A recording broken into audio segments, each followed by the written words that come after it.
tell us about this thing that happened with Skinny Puppy. I guess the band Skinny Puppy sent an invoice to the U.S. government.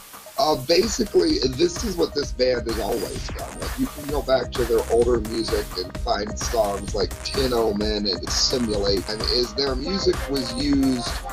They would crank the music to levels that were absolutely inaudible, possibly through blown speakers. It's a mixture of sounds with instruments all put together in what's called sequencers and whatnot, and play live. Well, they got word from a fan who was at Guantanamo that his favorite band, which was Puppy, was being used to torture people at Guantanamo Bay. They billed the government $666,000. Wait, can I just jump in that right there? 666,666, Sam? Yeah, exactly. Yeah, basically saying the government can pay an evil fee for using their music in an evil way. And I was very, very happy to see that. So it's very good to see all the positive press coming to this kind of music, because this is, I mean, they've been around forever. This is part of why people like me would get into politics. It's very good to see bands like Skinny Puppy getting the message out, letting people know it's not just about, you know, how fast you can play or how loud you can scream, or that the show has a meaning. And I think a lot of people going to the show now, when they do, are going to really be paying attention to the lyrics and what. When asked how they felt about their music being used as a weapon at Guantanamo Bay to torture the inmates there, the band replied with, "Not too good. Quote, we never supported those types of scenarios. Because we make unsettling music, we can see it being used in a weird way, but it doesn't sit right with us." There's a misconception, and this makes me mad enough to kick a kitten through a house fan. I'm kidding. It makes me furious.